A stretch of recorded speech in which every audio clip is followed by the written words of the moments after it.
हमारे साथ जुड़े हुए हैं doctor Satish Pande, KG Somaiya college के पूर्व हिंदी विभागाध्यक्ष और इसी कॉलेज में उप प्राचार्य भी रहे। मुंबई विश्वविद्यालय में स्टूडेंट यूनियन बोर्ड के चेयरमैन रहे। राष्ट्रीय स्तर की पत्रिका सृजन संदर्भ के संपादक हैं। समीचीन पत्रिका के संपादक हैं। वरिष्ठ साहित्यकार। अनेक लेख और रचनाएं पत्रिकाओं में प्रकाशित होती रहती हैं। आपकी पुस्तक प्रकाशित हो चुकी है। राष्ट्रीय स्तर पर साहित्यिक गोष्ठियों में, साहित्यिक सम्मेलनों में, साहित्यिक कार्यशालाओं में आप उपस्थित होकर मार्गदर्शन करते रहे हैं। आज इस मंच पर, इस आभासी मंच पर आपका हम फिर से एक बार स्वागत करते हैं। डॉक्टर सतीश पांडे, निराला को आपने जिस ढंग से पढ़ा है, जैसा अनुभव किया है, हम चाहते हैं, आज हमारा सौभाग्य है महाराष्ट्र राज्य हिंदी साहित्य अकादमी के इस आभासी मंच पर एक तरह से कहें कि इस लॉकडाउन या कोविड-19 के दुर्गम समय में एक सुंदर बात हुई है कि पूरा देश आभासी मंच से जुड़ जाता है। आज भी देश के विभिन्न अंचलों से अनेक साहित्यकार, संस्कृति कर्मी जुड़े हुए हैं। सबका स्वागत करते हुए, डॉक्टर सतीश पांडे का स्वागत करते हुए हम आपसे निवेदन करते हैं कि अपने विचार प्रस्तुत करें। डॉक्टर सतीश पांडे। महाराष्ट्र राज्य हिंदी साहित्य अकादमी द्वारा आयोजित इस कार्यक्रम में हम सब निराला जी के जन्मदिन के उपलक्ष्य में उनकी रचनाओं से रूबरू होने के लिए एकत्र हुए हैं। मैं आप सबको सबसे पहले प्रणाम निवेदित करता हूं। मुझे यह संकेत किया गया था कि आप उनकी गद्य रचनाओं पर कुछ बातें रखें।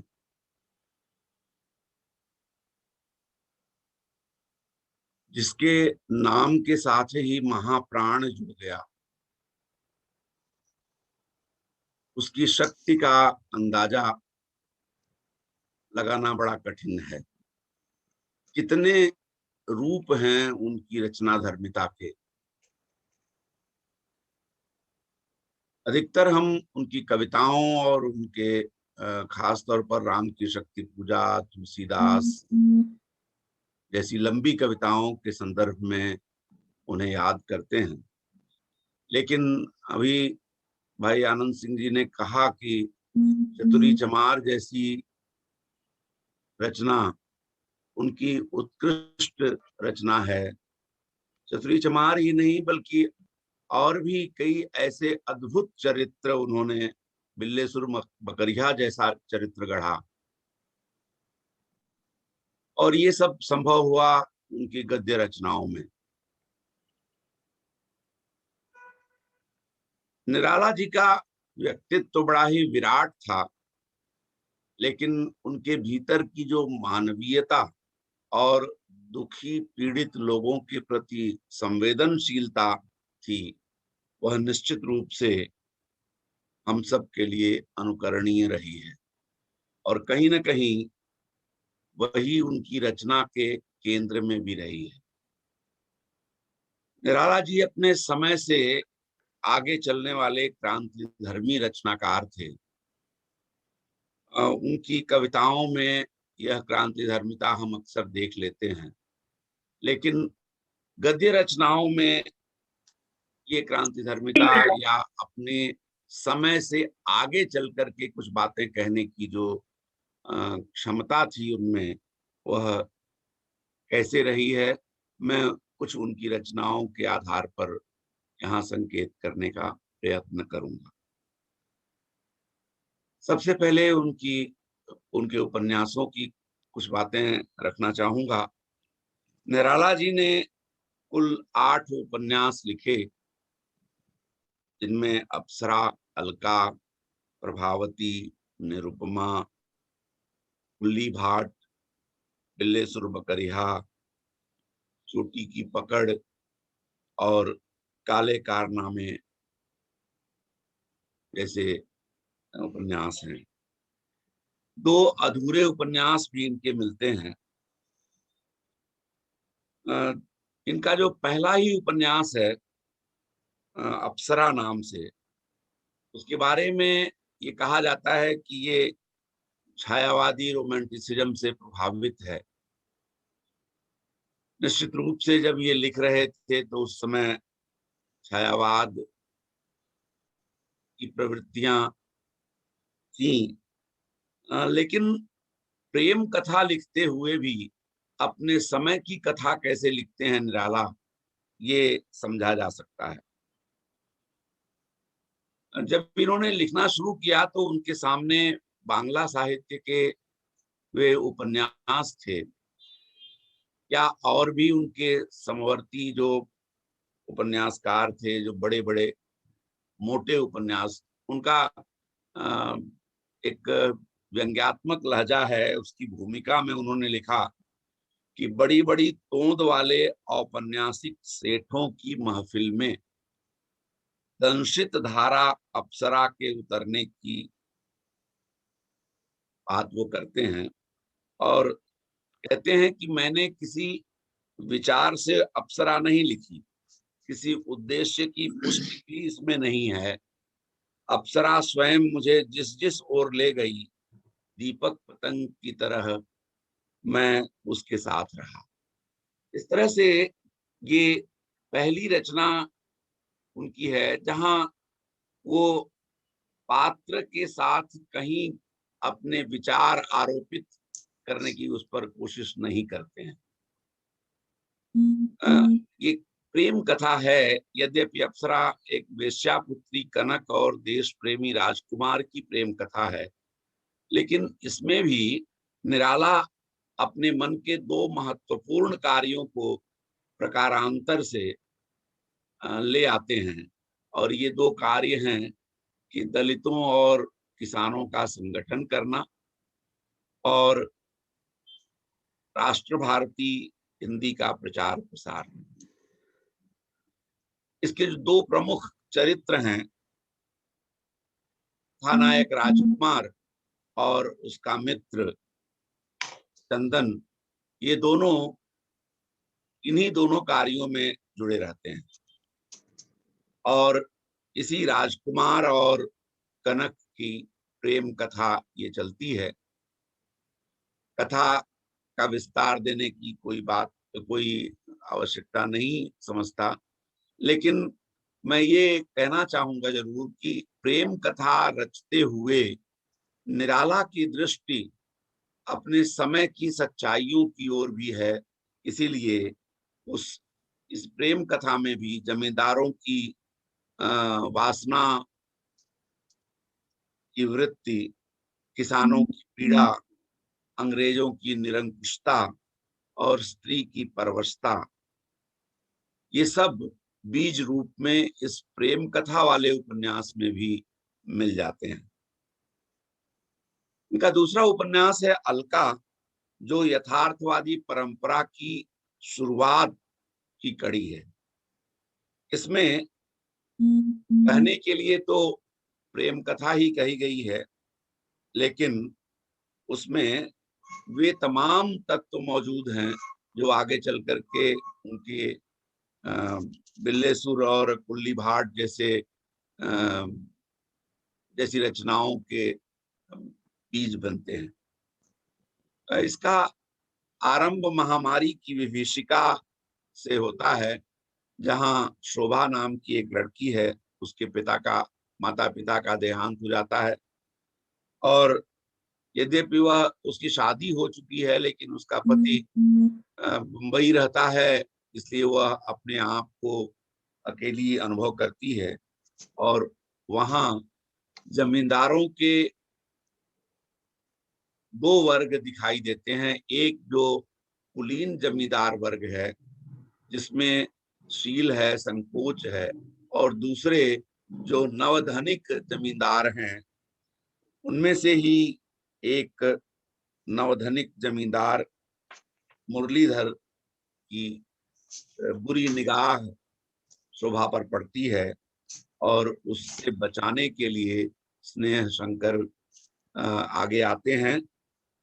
यही शोभा आगे चल करके स्नेह शंकर की प्रेरणा से शहर में कनक नाम से मजदूरों के बीच काम करने लगती है, और वहीं उसकी मुलाकात विजय से भी होती है, जो अपने उसी मजदूरों के हित के लिए काम करते हुए वहां पहुंचता है, और दोनों में फिर वास्तविक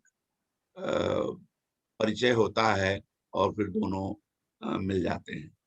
तो मैं ये कहना चाहता हूँ कि आरंभिक जो रचनाएं हैं निराला जी की, जो उपन्यास हैं, उसमें प्रेम कथा को आधार बनाकर लिखते हैं, लेकिन उनकी जो दृष्टि है वो उन समस्याओं की ओर भी जाती है जो उस समय की सामाजिक, आर्थिक या राजनीतिक स्थितियों को उभारने में वो अपना ध्यान लगाते हैं। अलका उपन्यास उस समय की राजनीति और नेतृत्व पर गहरा प्रश्न चिन्ह लगाती है।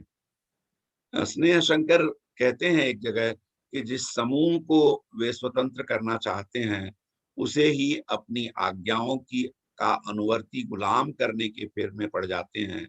इससे बड़ा मनुष्य मस्तिष्क का दूसरा अपकार नहीं। ये नेता वर्ग के लिए स्नेह शंकर का एक कथन है।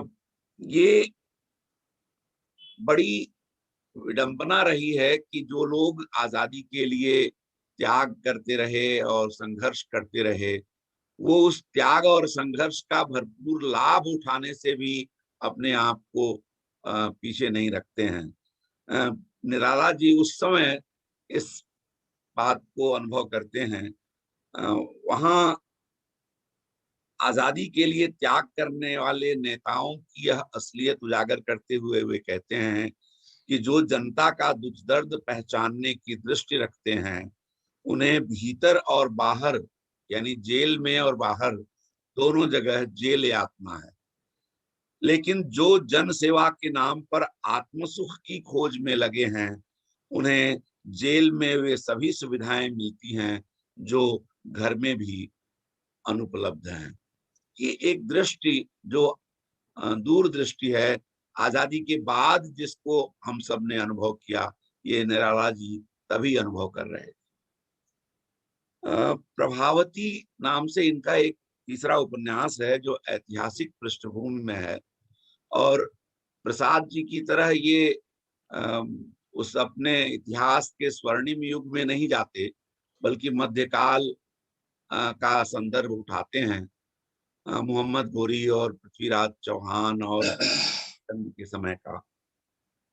लेकिन इतिहास की कथा रचते हुए भी ये उस समय के राजनीतिक यथार्थ को उजागर कर जाते हैं। शहाबुद्दीन गोरी कई बार जब आक्रमण करने के बाद भी हारता है, तो निराला जी लिखते हैं कि वह हार कर भी उस समय की बिगड़ी राजनीति का ज्यों-ज्यों अध्ययन करता है, त्यों-त्यों उसे विजय की आशा बंध की जाती है।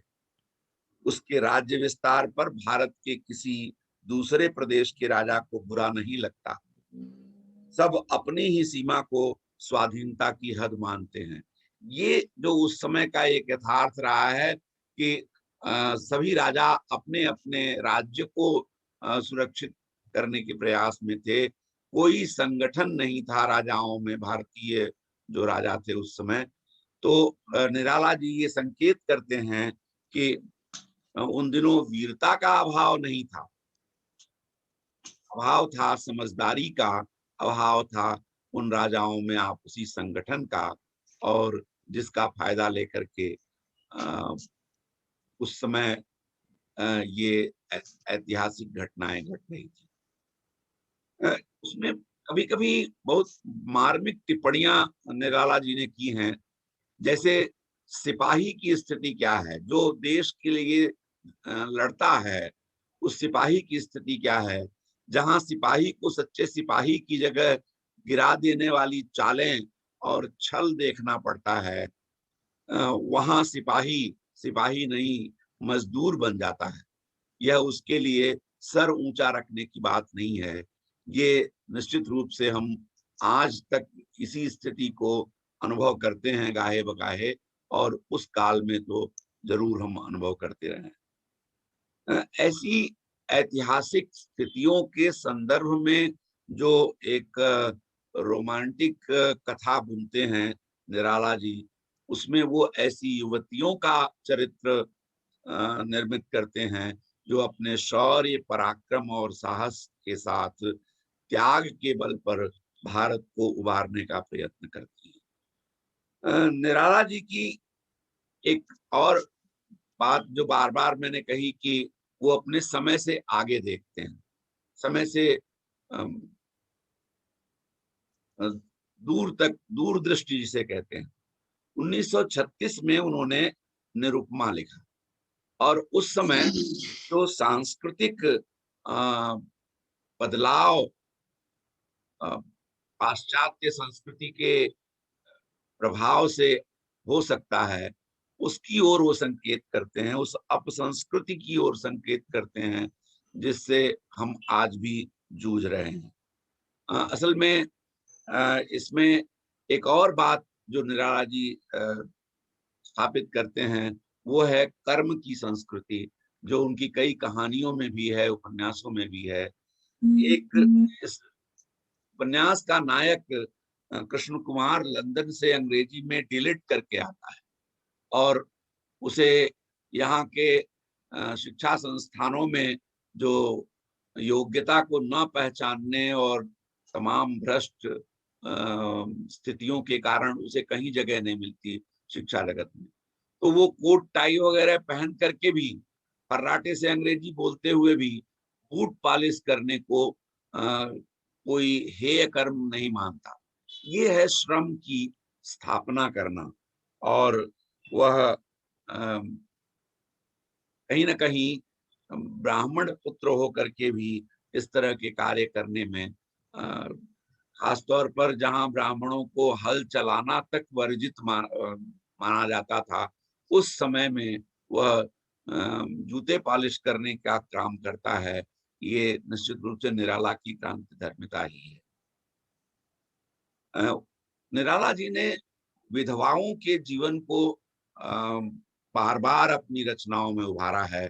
इस उपन्यास में भी 2 विधवाएं हैं, जिसमें से एक मालिक की माँ है, जो निश्चित रूप से परंपरागत और बेजुबान है, जो सारे अत्याचार सहती है, और दूसरी माँ कृष्ण कुमार की है, जो बेटे को शिक्षित करती है, उस मूर्ख जड़ समाज की जड़ता से लड़ती है, और जमींदार के सारे अत्याचारों को सहकर भी टूटती नहीं, बल्कि वह अपने बेटे के इस कार्य की सराहना करती है।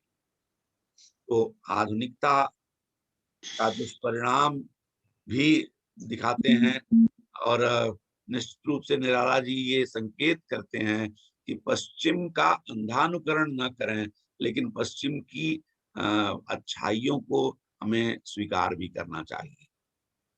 चोटी की पकड़ एक उपन्यास है उनका, वो स्वदेशी आंदोलन पर आधारित है, लेकिन स्वदेशी आंदोलन गांधी जी का नहीं, बल्कि बंग भंग के समय जो स्वदेशी आंदोलन चल रहा था, उस समय का कथानक वो चुनते हैं।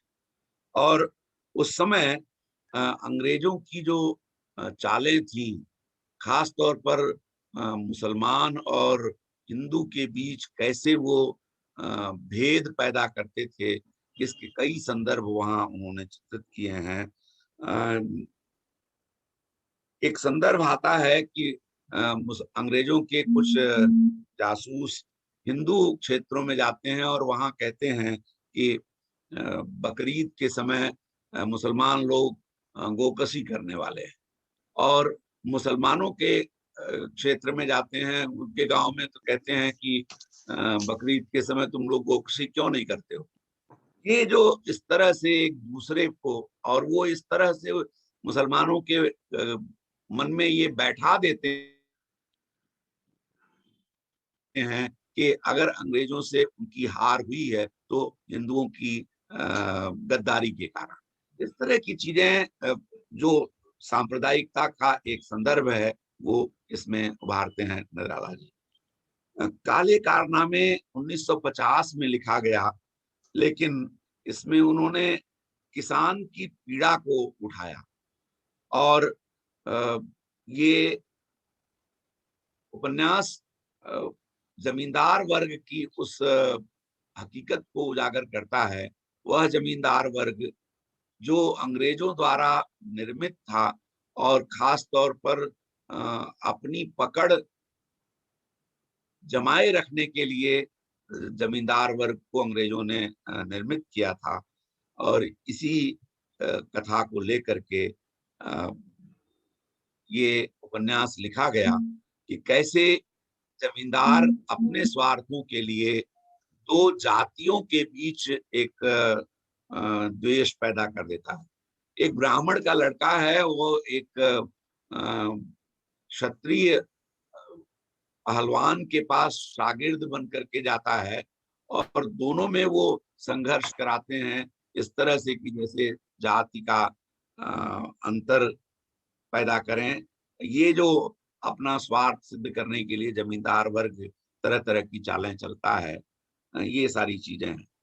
दो उपन्यास उनके ज्यादा चर्चित और महत्वपूर्ण हैं, कुल्ली भाट और बिल्ले सुर बकरिया। कुल्ली भाट असल में एक ये भी कथा वस्तु चुनने की जो उनकी काबिलियत थी कि उस समय वो एक समलैंगिक व्यक्ति को कथानायक बनाते हैं। ऐसे पटवारी दीन भट्ट की कथा है जिसमें लोग कुल्ली कहते हैं।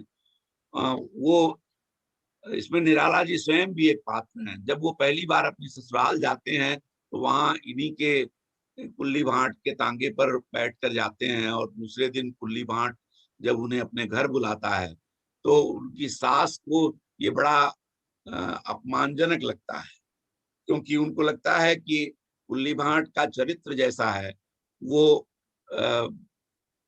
अपने घर इनको बुलाता है तो ये उनकी बेइज्जती के लिए सारे प्रबंध कर ले रहा है।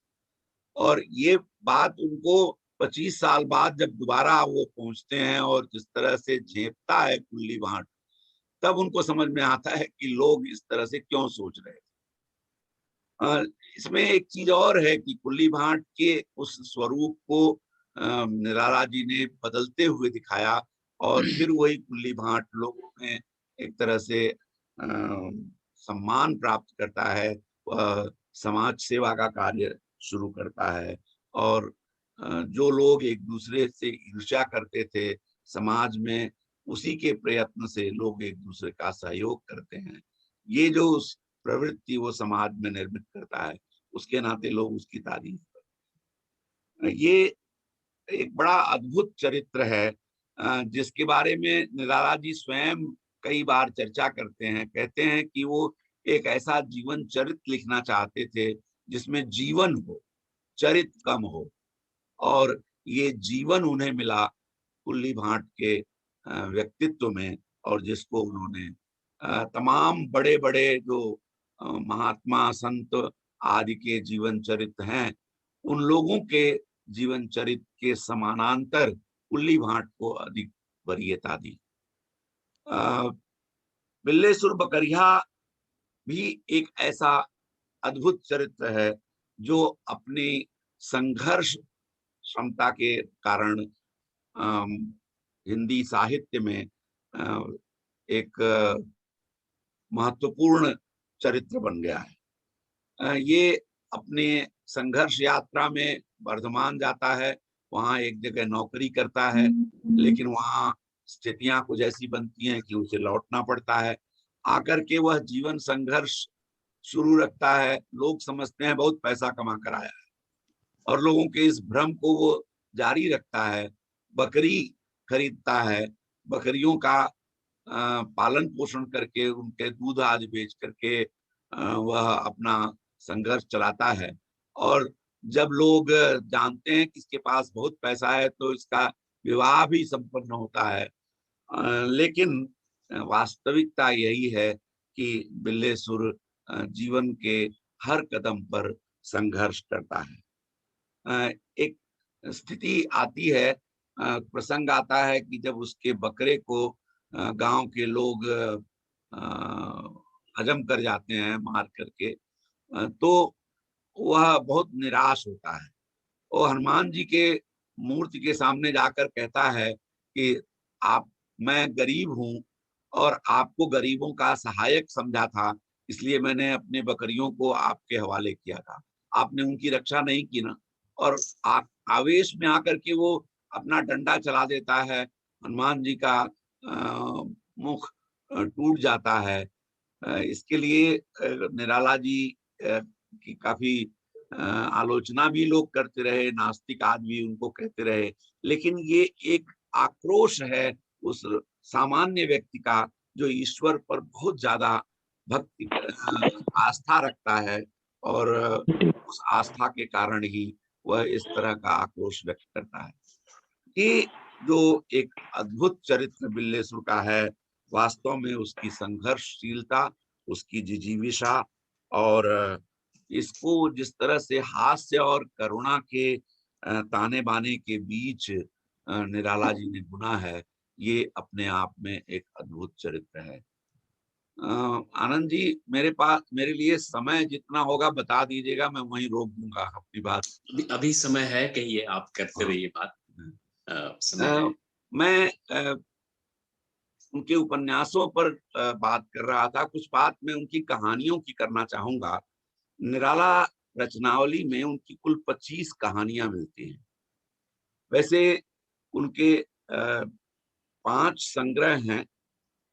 कई संग्रहों में वही कहानियां घूम फिर करके भी आ गई हैं। इस तरह से उन 25 कहानियों में से एक कहानी है जिसको उन्होंने 2 बार लिखा, और मूल कथ्य वही है, सिर्फ नाम और परिवेश बदल गया। तो इनकी कहानियां अपने समकालीन कहानीकारों की तरह समाज को सही परिप्रेक्ष्य में देखने का प्रयत्न करती हैं।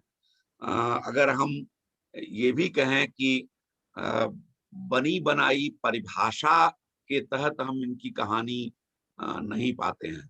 इसीलिए कई बार होता है, इनकी एक कहानी जो चतुरी चमार है, जिसको उन्होंने स्वयं कहानी के रूप में अपने संकलन में रखा, कई बार लोग कहते हैं कि उसमें औपन्यासिक तत्व है, या उसके साथ जो स्वयं वो एक चरित्र के रूप में, कई कहानियों में अपने चरित्र के रूप में निराला स्वयं आते हैं, तो लोग उसको संस्मरण आदि से भी जोड़ लेते हैं। इस तरह के मतलब जैसे विधागत ओवरलैपिंग जिसे कहते हैं, एक परिभाषा के तहत उन्होंने कहानी नहीं लिखी। कई विधाएं उसमें जैसे एक दूसरे से जुड़ती हैं। इन कहानियों में 2-3 चीजें मैं उल्लेख करना चाहूंगा। अब हर कहानी का जिक्र तो नहीं किया जा सकता। आरंभिक कुछ कहानियां रोमांटिक भावबोध से युक्त हैं, लेकिन उनमें भी मानवीयता का संदेश और संघर्ष की प्रेरणा दी गई है। और खास तौर पर इनकी कहानियों में जो निचले तबके के चरित्र हैं, उन चरित्रों को तो उठाया ही गया है।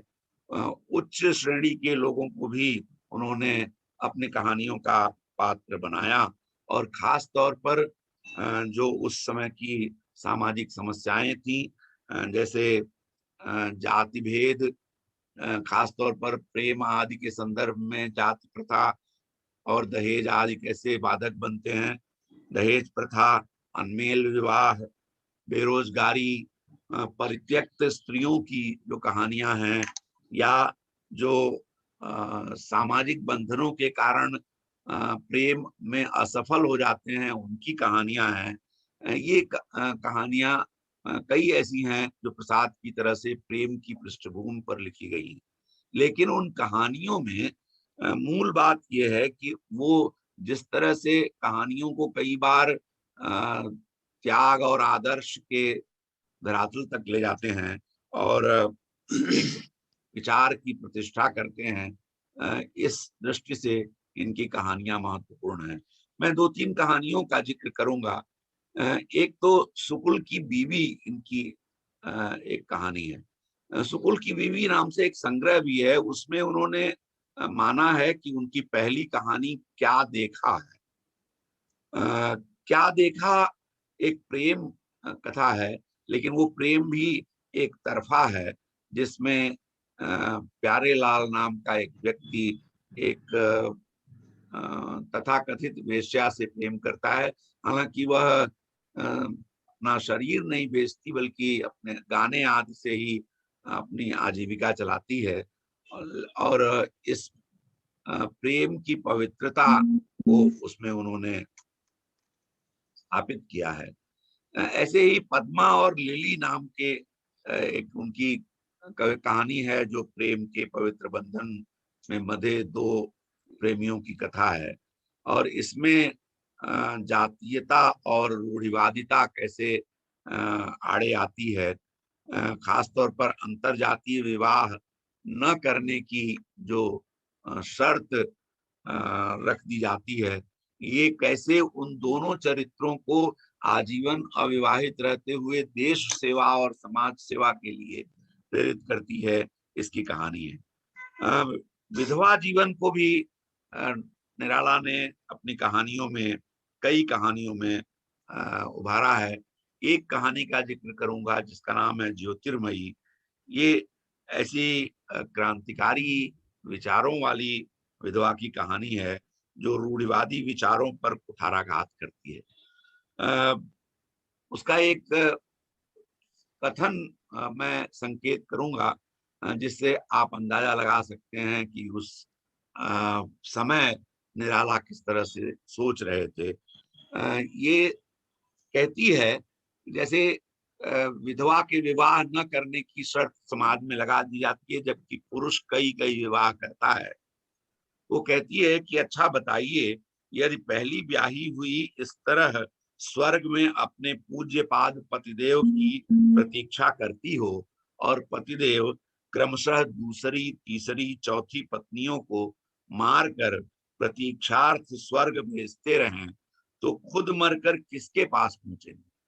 यानी पहली के कि दूसरी के कि तीसरी के।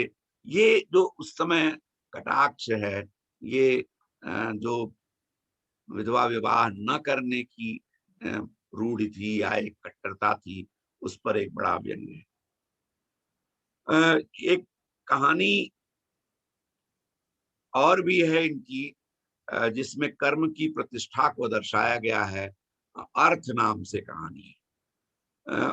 अन्य संदर्भों में भी शोषण के कई बिंदुओं को इन्होंने उभारा, जैसे प्रकाशकों द्वारा लेखकों का शोषण जो स्वयं इन्होंने झेला है। सफलता नामक कहानी में एक राजा साहब का ठेंगा कहानी है, एक पुजारी का शोषण कैसे राजा साहब करते हैं, और वह अपने भूख को दर्शाने के लिए जिस तरह से अपनी पेट खिलाकर और अपने हाथ के इशारे से अपनी भूख को दिखाता है, दिखाता है कि मेरे पास कुछ नहीं है कि खा सकूं, लेकिन राजा साहब मानते हैं कि वह उनका अपमान कर रहा है और उसको दंडित करते हैं। ये बड़ी मार्मिक कहानी बन जाती है। दो कहानियों का जिक्र, दो तीन कहानियों का करूंगा। एक कहानी है श्यामा। ये जमींदारों द्वारा किसानों के शोषण और नई पीढ़ी में प्रतिशोध की जागृति की कहानी है। इस श्यामा का बेटा है सुधुआ। वह एक गरीब किसान है और जमींदार उसकी गरीबी का नाजायज फायदा उठा करके उसका शोषण करता है, और फिर लगान न दे पाने के नाते उसके साथ उसको पीटता है और उसकी मृत्यु भी हो जाती है। प्रेमचंद की तमाम ऐसी कहानियां उस समय आई थी। वैसी ही कुछ कहानी है ये सुधुआ। लेकिन निराला उसको विवश नहीं दिखाते हैं, और उसके समानांतर एक दूसरा चरित्र खड़ा करते हैं। वह चरित्र है एक बंकिम नाम के युवक का, जो इस तरह की स्थितियों का विरोध करता है। वह अंतरजातीय विवाह करके सुधुआ के बेटी से विवाह करता है, श्यामा से, और स्वयं पढ़ लिख करके कलेक्टर बनता है, और श्यामा के इशारे पर जब जमींदार उसके घर में जाता है तो वह उसे अपने नौकरों से बाहर निकलवा देती है। इस तरह की प्रतिशोध की कहानी। लेकिन दो कहानियां बड़ी चर्चित हुई इनकी। देवी नाम की इनकी एक कहानी, अनोखी कहानी है, इसमें एक पगली का चरित्र इन्होंने रखा है, और उस पगली के माध्यम से सामाजिक विषमता को इन्होंने दिखाया है। खासतौर पर हम कविताओं में तोड़ती पत्थर की बात करते हैं, तोड़ती पत्थर इलाहाबाद के पथ पर, वैसे ही ये देवी नाम की जो भिखा भिखारिन है, भिखारिन है कुत्सित रूप में, उसके गूंगी है, उसके पास एक बच्चा है, समाज का कोई भी व्यक्ति उसकी ओर ध्यान नहीं देता है। तीन लोगों को उल्लेख किया है। एक के कुछ बदमाश हैं जो रात को उसके पैसे छीन ले जाते हैं। दूसरा एक है राजनेता जो उसी तरफ से गुजरता है लेकिन उस भिखारिन की ओर नहीं देखता है। तीसरा एक भक्त मंडली है जो मंदिर की मंडली है, वो उसे उपेक्षित करती है, उसे उसके पुराने पिछले जन्म के कर्मों का, पाप कर्मों का दंड मानती है कि ये इस तरह से जीवन जी रही। इन तीनों के माध्यम से ध्यान दीजिए कि एक सामाजिक व्यवस्था जिसमें वो बदमाश है, एक राजनीतिक व्यवस्था जिसमें वो राजनेता है, और एक धार्मिक संस्थाएं, वो मंदिर के पुजारी हैं। इन तीनों द्वारा उपेक्षित यह भिखारिन है, और उसके भीतर, उसकी कुत्सित रूप के भीतर महाप्राण निराला वह देवी का स्वरूप देखते हैं और उसकी सहायता करते हैं। ये एक सतीश जी, अद्भुत सतीश जी, कथा है। थोड़ा अब समय का ध्यान रखें। अब समय अपने पास मैं बिल्कुल 2 मिनट में अपनी बात खत्म जी, करता हूँ। धन्यवाद। जिस तरह से ये देवी कहानी है, उसी तरह से चतुरी चमार जो एक मुख्य कहानी है इनकी, इसमें संस्मरणात्मक शैली में इन्होंने चतुरी का चरित्र गढ़ा है। ये चतुरी जूते बनाता है। एक प्रसंग देकर के मैं अपनी बात खत्म करता हूँ। ये जूते जो बनाता है वह ऐसे टिकाऊ जूते होते हैं कि 2 साल तक उनका उपयोग किया जा सकता है। लेकिन जमींदार के सिपाहियों को हर साल एक जोड़ी जूते देने हैं। ये बात उसे खटकती है, खटकती ही नहीं बल्कि उसको अपना शोषण लगता है, और फिर वो जमींदार का विरोध करता है, सिपाहियों को जूते देने से इनकार करता है। ये एक ऐसा चरित्र गढ़ते हैं जिसमें उस पूरी सामंती साम्राज्यवादी व्यवस्था के प्रतिनिधि जमींदारों के साथ सीधे वो संघर्ष करता है, मुकदमा लड़ता है और लोगों को प्रेरित करता है।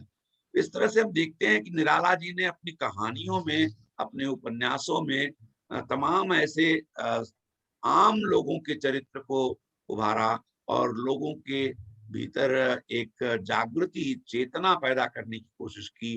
उन्होंने उस समय की सामाजिक और जो राजनीतिक व्यवस्था है उसकी तमाम कुप्रथाओं पर प्रहार किया और लोगों के भीतर चेतना जगाने की कोशिश की। निराला जी ने तमाम निबंध लिखे हैं। हम सब जानते हैं कि मतवाला से जुड़े रहे, इसलिए टिप्पणियां उनकी बड़ी महत्वपूर्ण हैं, और जीवनियां भी उन्होंने लिखी हैं। उनका गद्य साहित्य एक बड़ा व्यापक विस्तार लिए हुए है। सब पर चर्चा करना इस अल्प समय में संभव नहीं है। मुझे जो आनंद जी ने संकेत किया, मैं अपनी बात यही समाप्त करता हूँ। मैं समझता हूँ कि निराला जैसा व्यक्तित्व जो अपने समय से आगे दूरदृष्टि रख करके समाज की तमाम स्थितियों को सोचते थे, उन पर उन्होंने कई महत्वपूर्ण रचनाएं लिखी हैं जो आज भी अपनी क्रांति धर्मिता के लिए हमारे बीच पढ़ी लिखी जाती हैं और हमें पढ़ना चाहिए। हमें अवसर मिला आपके साथ अपनी बात कुछ रखने का। बहुत बहुत धन्यवाद।